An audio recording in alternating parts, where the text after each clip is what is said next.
죽음이 그녀를 데려가던 날 유리는 마지막 씨앗을 남겨두고 떠났습니다. 봄빛이 들어오는 창가에 누워 유리는 자신의 손끝에서 점점 힘이 빠져나가는 것을 느꼈죠. 병실 벽에 걸린 시계는 이미 오후 3시를 가리키고 있었습니다. 약속한 시간까지 얼마 남지 않았어요. 유리는 힘겹게 손을 뻗어 베개 밑에서 작은 봉투를 꺼냈습니다. 그 안에는 보랏빛을 띤 작은 씨앗들과 조심스레 접은 편지가 들어 있었죠. 민수가 숨을 헐떡이며 병실 문을 열었을 때 유리는 희미한 미소를 지었습니다. 늦지 않았군요. 창밖으로 보이는 벚꽃잎들이 바람에 흩날리는 모습이 마치 작별 인사를 하는 것처럼 보였어요. 늦어서 미안해, 유리야. 민수는 병상 곁에 앉으며 유리의 차가운 손을 잡았습니다. 그의 눈에는 이미 눈물이 고여 있었죠. 유리는 고개를 천천히 흔들었어요. 괜찮아. 왔으니까. 그녀의 목소리는 바람처럼 가볍게 떨렸습니다. 준호는? 민수의 표정이 어두워졌어요. 아직 비행기에 있어. 최대한 빨리 오겠다고 했지만 시간이 없을지도 몰라. 유리는 작은 봉투를 민수에게 건넸습니다. 이걸 가져가. 민수는 봉투를 받아들며 안을 들여다보았어요. 이게 뭐야? 유리는 잠시 눈을 감았다가 다시 떴습니다. 그녀의 눈빛은 어린 시절로 돌아간 듯 맑아 보였어요. 우리의 약속? 기억하지? 16살 때 별빛 언덕에서 한 약속. 10번째 해 여름 첫날에 다시 만나기로 했잖아. 유리의 목소리가 점점 작아졌습니다. 이건 내가 너희에게 남기는 약속이야. 꼭 그날 별빛 언덕에서. 유리의 손이 민수의 손을 꼭 쥐었다가 서서히 힘이 빠져나갔어요. 봄 햇살이 병실을 따스하게 비추는 가운데 유리는 마지막 숨을 내쉬었습니다. 창밖에서는 벚꽃잎이 계속해서 흩날렸죠. 민수는 손에 쥔 봉투를 바라보며 어린 시절의 약속을 떠올렸습니다. 16살 여름 별빛 언덕에서 세 사람이 나눈 그 약속. 유리는 그 약속을 기억하고 있었고 자신의 방식으로 지키려 했던 거였어요. 민수는 봉투를 가슴에 품고 눈물을 흘렸습니다. 마치 봄비처럼 조용하고 길게. 병실 밖에서는 의사와 간호사들이 바쁘게 움직였지만 민수에게는 세상이 멈춘 것 같았어요. 유리가 남긴 씨앗과 함께 그는 이제 무거운 약속을 짊어지게 되었습니다. 아직 도착하지 못한 준호에게 이 사실을 어떻게 전할지, 그리고 유리의 마지막 소원을 어떻게 이룰지 막막했죠. 민수는 유리의 장례식이 끝난 후 일주일 동안 그녀가 남긴 봉투를 열어보지 못했습니다. 아파트 책상 위에 놓인 그 작은 봉투가 마치 무거운 바위처럼 느껴졌어요. 준호는 장례식에 잠깐 모습을 보인 후 곧바로 다시 해외로 돌아갔고 민수에게 한마디 말도 제대로 건네지 못했죠. 둘 사이에는 예전부터 존재했던 보이지 않는 벽이 더 높아진 것 같았습니다. 비 내리는 토요일 저녁, 민수는 마침내 용기를 내어 봉투를 열었습니다. 안에는 보랏빛을 띤 작은 씨앗들과 유리의 필체로 꼼꼼히 적힌 편지가 들어 있었어요. 사랑하는 민수와 준호에게. 편지는 그렇게 시작되었습니다. 이 글을 읽을 때쯤이면 나는 이미 이 세상에 없겠지. 하지만 걱정하지 마. 나는 정말 괜찮아. 내가 너희에게 남기는 이 씨앗들은 내가 마지막으로 연구하던 특별한 품종이야. 이 꽃은 별빛 언덕의 토양과 완벽하게 조화를 이루도록 설계했어. 약속했던 그날 너희 둘이 함께 이 씨앗을 심어주길 바라. 꽃이 필 때 너희는 이해하게 될 거야. 민수는 편지를 무릎에 올려놓고 창밖으로 내리는 봄비를 바라보았어요. 유리가 말한 약속한 그날은 16살 때 세 사람이 정했던 날짜였습니다. 10번째 해 여름 첫날 별빛 언덕에서 다시 만나자고요. 그날까지는 아직 5달이 남아 있었죠. 민수는 떨리는 손으로 핸드폰을 집어들었습니다. 준호에게 전화를 걸어야 했어요. 그러나 전화기를 내려놓았습니다. 아직은 때가 아니었어요. 유리의 죽음 이후 준호는 연락을 완전히 피하고 있었습니다. 사실 두 사람의 관계는 고등학교 졸업 후 조금씩 멀어지기 시작했죠. 유리에 대한 말없는 감정이 둘 사이에 벽을 만들었던 것입니다. 봄이 지나고 여름이 가까워질수록 민수의 마음은 더욱 무거워졌습니다. 약속한 날이 다가오는데 준호와는 여전히 제대로 된 대화를 나누지 못했어요. 민수는 회사 일에 집중하려 했지만 책상 서랍에 보관된 씨앗들이 자꾸만 그의 마음을 흔들었습니다. 마침내 민수는 결심했어요. 준호에게 메시지를 보냈습니다. 유리가 우리에게 남긴 것이 있어. 약속한 날에 대해 기억하니? 올 수 있겠어? 답장은 사흘 후에야 왔습니다. 간결했죠. 기억해. 그날 별빛 언덕에서 만나자. 민수는 가슴이 조금 가벼워지는 것을 느꼈어요. 최소한 준호는 약속을 기억하고 있었습니다. 그리고 유리의 마지막 소원을 함께 이룰 준비가 되어 있는 듯 했죠. 민수는 창밖을 바라보았습니다. 어느새 봄비는 그쳤고 하늘에는 별들이 반짝이기 시작했어요. 마치 유리가 미소 짓고 있는 것처럼 느껴졌습니다. 약속한 날이 일주일 앞으로 다가왔을 때 민수는 오래된 사진첩을 꺼내 보았습니다. 16살 여름 별빛 언덕에서 찍은 세 사람의 사진이 그를 바라보고 있었어요. 유리는 항상 가운데 서서 두 팔로 민수와 준호의 어깨를 감싸고 있었습니다. 눈부신 미소를 짓고 있는 유리의 모습은 지금도 변함없이 선명했죠. 민수는 사진을 부드럽게 쓰다듬었습니다. 그날 그들은 16살의 패기와 순수함으로 가득 차 있었어요. 유리가 제안했었죠. 우리 10번째 해 여름 첫날에 다시 만나자. 그때쯤이면 우리 각자의 꿈을 이루고 있을 거야. 그때는 10년이 얼마나 긴 시간인지 알지 못했습니다. 그리고 유리가 그 약속을 지키지 못할 거라는 것도 알지 못했죠.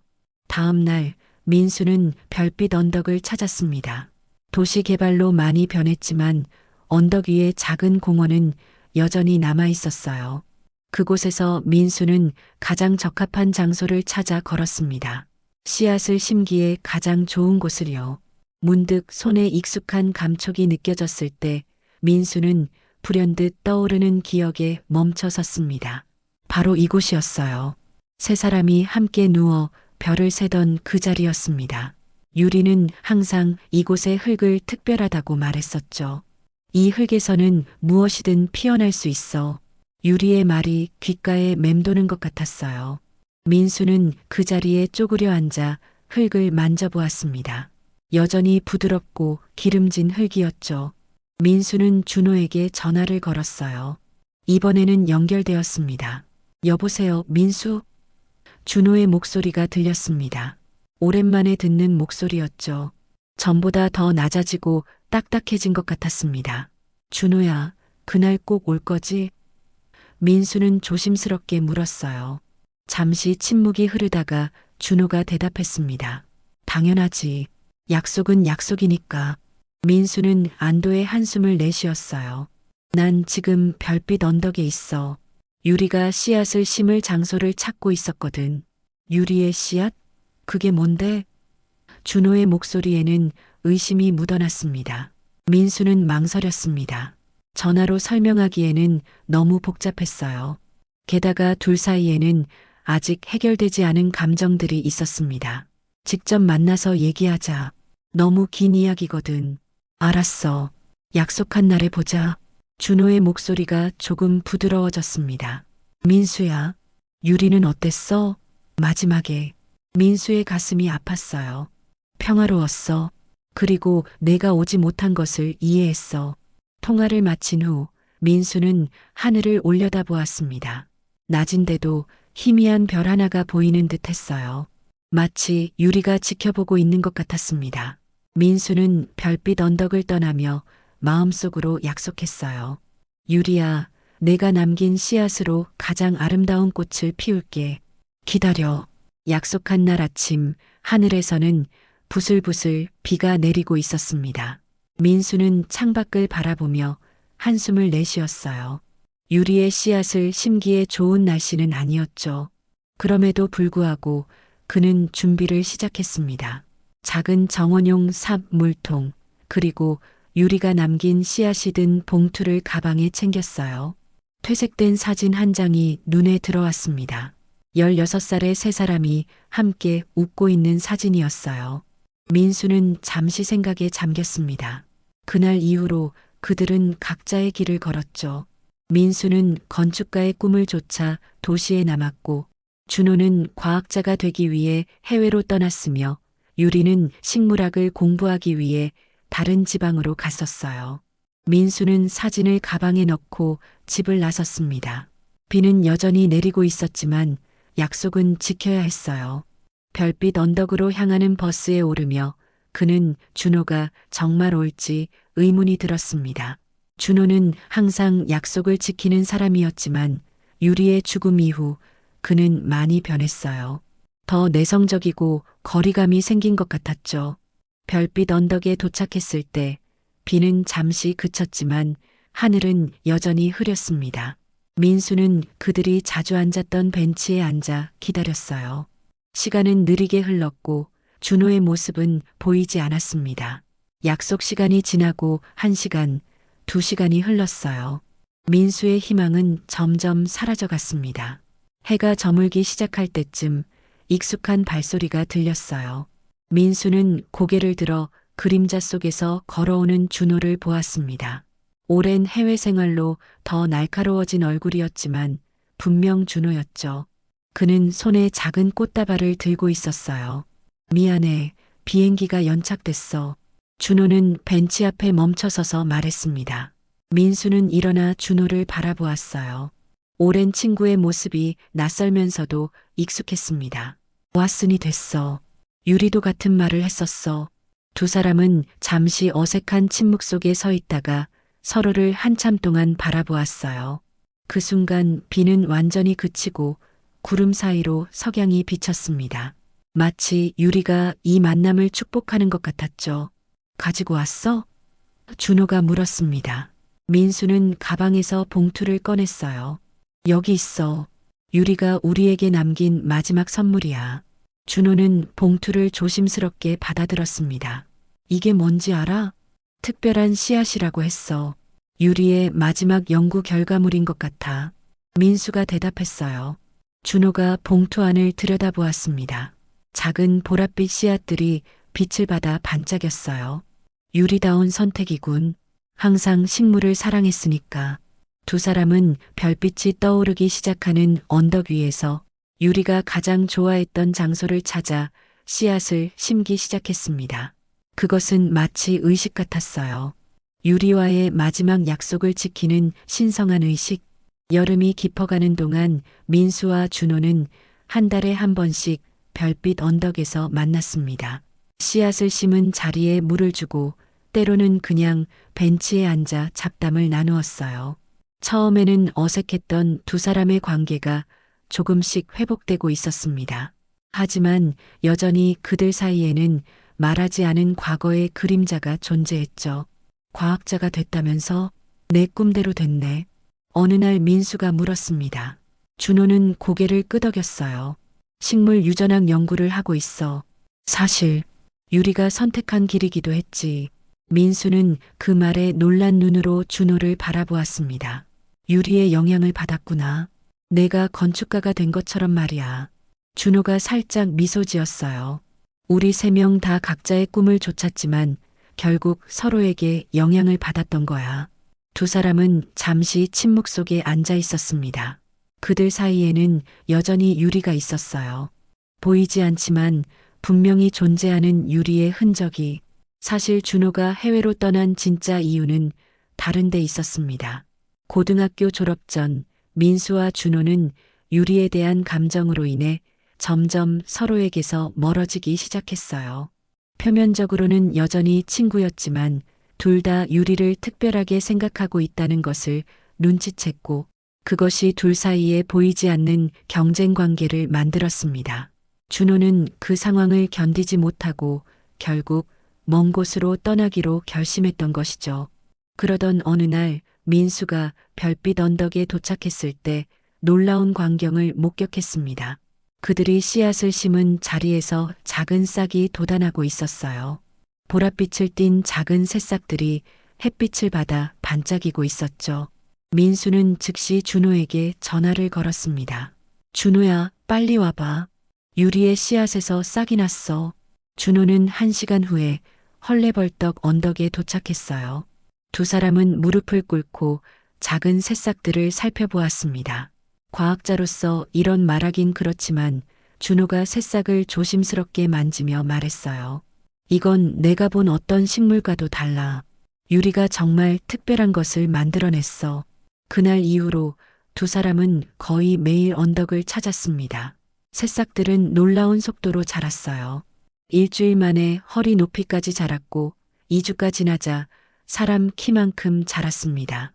그리고 놀랍게도 식물들은 원형으로 자라났어요. 마치 누군가 의도적으로 원을 그린 것처럼요. 마치 유리가 계획한 것 같아. 민수는 원형으로 자란 식물들 사이를 걸으며 말했습니다. 식물들은 이제 작은 정원을 형성하고 있었어요. 가운데는 비어 있고 그 주위를 키 큰 식물들이 둘러싸고 있었죠. 준호는 식물의 잎을 연구하듯 살펴보았습니다. 유리의 연구 노트를 볼 수 있을까? 이 식물에 대해 더 알고 싶어? 민수는 고개를 끄덕였어요. 유리의 연구실에 있을 거야. 내일 함께 가보자. 다음 날 두 사람은 유리가 일했던 대학 연구실을 찾았습니다.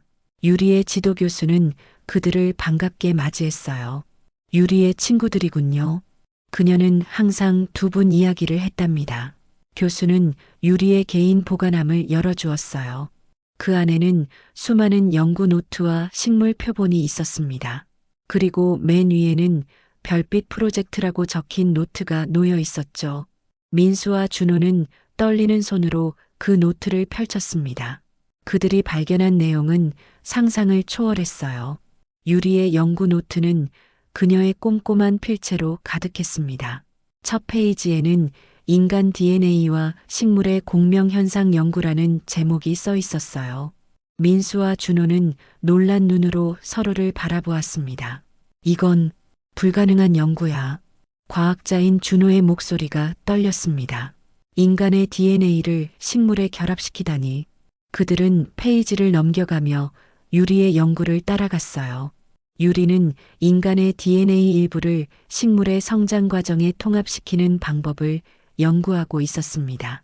그녀의 목표는 식물이 인간의 감정과 기억을 기록할 수 있게 하는 것이었죠. 마지막 페이지에 이르자 민수의 심장이 멈추는 것 같았습니다. 유리는 자신의 DNA 샘플을 사용해 최종 실험을 진행했다고 적혀 있었어요. 그리고 그 결과물이 바로 그들이 심은 씨앗이었습니다. 내 추측이 맞다면 준호가 천천히 말했어요. 유리는 자신의 일부를 이 식물에 남긴 거야. 그녀의 마지막 선물이자 작별 인사인 셈이지. 민수는 노트를 품에 안았습니다. 갑자기 모든 것이 이해되기 시작했어요. 그래서 식물들이 원형으로 자라난 거야. 유리가 계획한 거였어. 연구실을 나오는 길에 유리의 지도 교수가 그들을 불러 세웠습니다. 참, 유리가 너희에게 주려고 이것도 남겼단다. 교수는 작은 상자를 건넸어요. 상자 안에는 유리의 사진 한 장과 작은 메모가 있었습니다. 꽃이 피면 그 안으로 들어와. 내가 기다리고 있을게. 메모에는 그렇게 적혀 있었어요. 민수와 준호는 서둘러 별빛 언덕으로 돌아갔습니다. 도착했을 때 그들은 놀라운 광경을 목격했어요. 식물들이 꽃을 피우기 시작한 것입니다.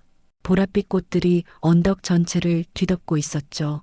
그리고 원형으로 자란 식물들 내부에는 마치 다른 세계로 들어가는 문처럼 꽃잎들이 아치형으로 휘어져 있었습니다. 믿을 수 없어. 준호가 숨을 내쉬었어요. 이건 과학으로 설명할 수 없는 일이야. 민수는 꽃 아치를 향해 한 걸음 내딛었습니다. 유리는 우리가 믿기를 바랐어. 그녀는 항상 과학 너머의 것들을 믿었으니까. 두 사람은 서로의 눈을 바라보았어요. 오랜 친구이자 때로는 보이지 않는 경쟁자였던 그들은 이제 유리의 마지막 선물 앞에서 다시 하나가 되었습니다. 준호가 민수에게 손을 내밀었고 민수는 그것을 잡았어요. 함께 꽃 아치 쪽으로 걸어갔죠. 꽃 아치를 통과하는 순간 세상이 변하는 것 같았습니다. 보랏빛 빛이 그들을 감쌌고 꽃향기가 온몸을 감쌌어요.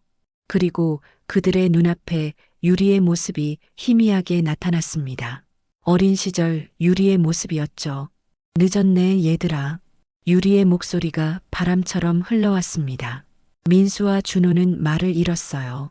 눈앞의 광경이 꿈인지 현실인지 구분할 수 없었습니다.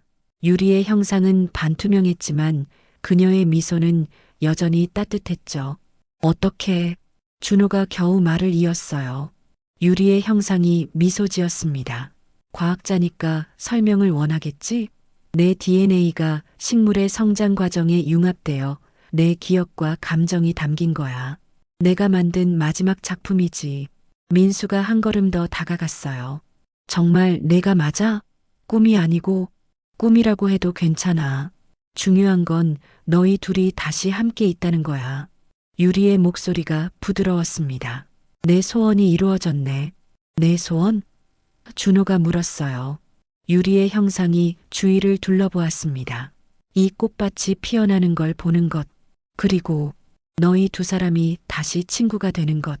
민수와 준호는 서로를 바라보았습니다. 오랜 세월 동안 말하지 못했던 진실이 둘 사이에 존재했어요. 유리는 그것을 알고 있었던 것 같았습니다. 너희가 나 때문에 멀어진 걸 알고 있었어. 유리의 목소리가 슬프게 울렸습니다. 내가 할 수 있는 마지막 선물은 너희를 다시 하나로 모으는 거였어. 잠시 침묵이 흘렀어요. 꽃밭에서는 반짝이는 빛이 춤추듯 움직였고 유리의 형상은 점점 더 선명해졌습니다. 이제 내가 가야 할 시간이야. 유리가 말했어요. 하지만 이 꽃들이 피어 있는 한 난 항상 너희와 함께 할 거야. 유리의 형상이 점점 흐려지기 시작했습니다. 민수와 준호는 말없이 그녀를 바라보았어요. 마지막 순간 유리가 미소 지으며 속삭였습니다. 내가 먼저 가서 씨앗을 뿌려놓았어. 너희가 올 때쯤 꽃이 피어 있을 거고 셋이 다시 만날 때쯤엔 우리의 꽃밭에서 셋이 다시 한번 뛰어놀자. 유리의 형상이 완전히 사라지자 꽃밭 전체가 밝게 빛났다가 서서히 평범한 모습으로 돌아왔어요. 민수와 준호는 여전히 손을 맞잡고 있었습니다. 둘 다 눈물을 흘리고 있었죠.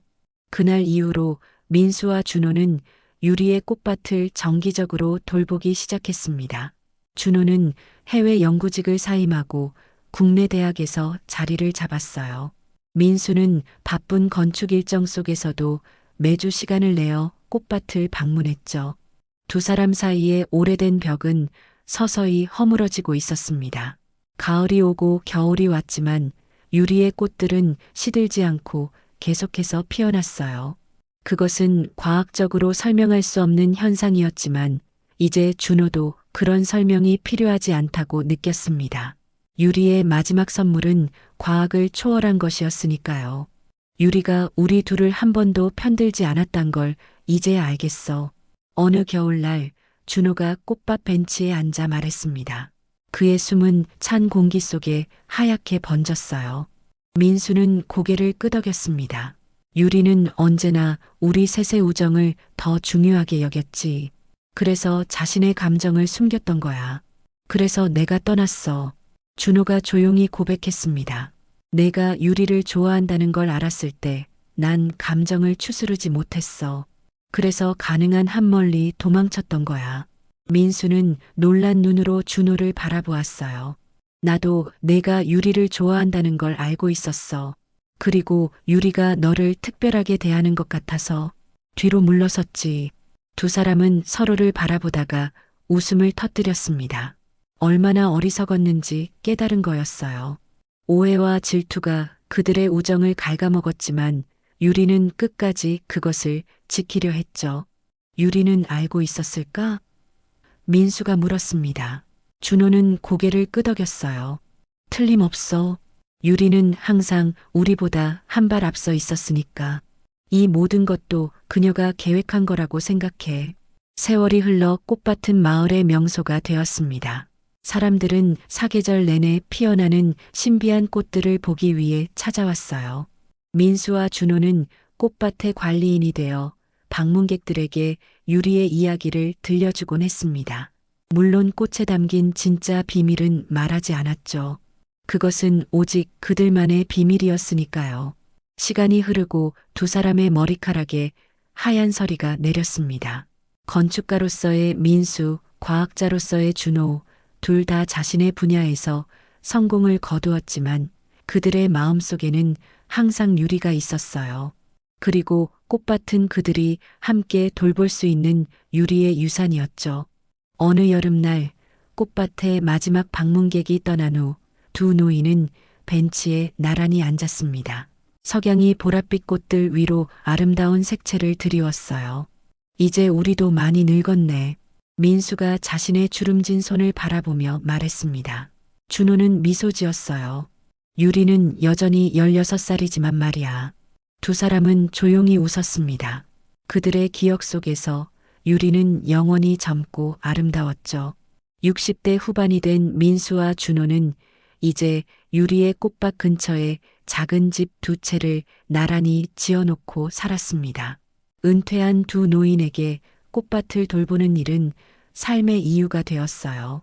매일 아침 함께 걸으며 꽃에 물을 주고 저녁에는 별을 바라보았죠. 마치 유리와 함께했던 소년 시절로 돌아간 것 같았습니다. 유리의 꽃이 피어난 지도 벌써 40년이 넘었네. 준호가 말했어요. 두 사람은 약속의 날로부터 정확히 50년이 되는 날 꽃밭 한가운데에 특별한 벤치를 놓고 앉아 있었습니다. 민수는 고개를 끄덕였어요. 간혹 꿈에서 유리를 만나. 항상 그때 그 모습 그대로야. 나도 그래. 준호가 미소 지었습니다. 꿈에서 유리는 우리가 행복하냐고 물어. 어떻게 대답해? 민수는 하늘을 올려다보았어요. 행복하다고. 가끔은 그리워도 우린 행복하다고. 해가 저물고 밤이 깊어갔습니다. 꽃밭은 달빛 아래에서 신비롭게 빛났어요. 두 노인은 오랜 친구처럼 혹은 형제처럼 나란히 앉아 있었죠. 가끔 생각해. 준호가 불현듯 말했어요. 우리 셋 중 한 명이 떠났다면 나머지 둘은 어떻게 됐을까? 민수는 잠시 생각에 잠겼다가 대답했습니다. 유리가 아니었다면 우린 평생 서로를 경계하며 살았을지도 몰라. 내가 떠났다면 난 아마 유리와 함께 했을 거고, 내가 떠났다면 난 여전히 유리를 지켰을 거야. 준호가 말을 이었어요. 하지만 우리 세 사람은 항상 하나였어. 그게 유리가 바랐던 거니까. 민수는 주머니에서 낡은 봉투를 꺼냈습니다. 그 안에는 몇 개의 씨앗이 아직도 남아 있었어요.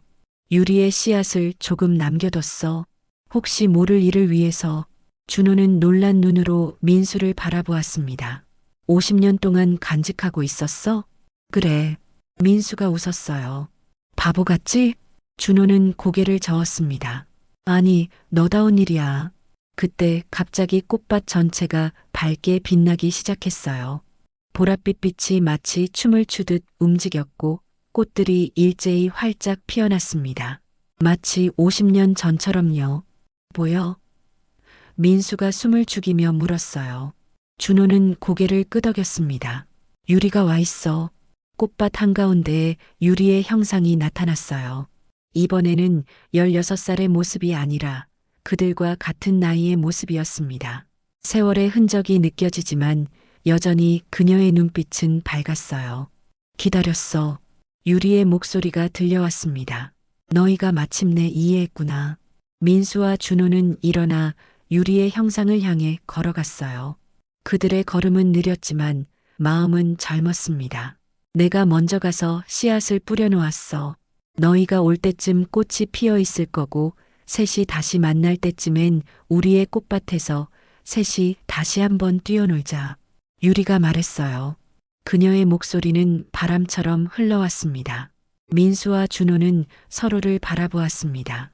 50년간 함께했던 시간, 그리고 유리에 대한 그들의 감정이 말없이 교환됐어요. 이제야 말할 수 있을 것 같아. 민수가 낮은 목소리로 준호에게 말했습니다.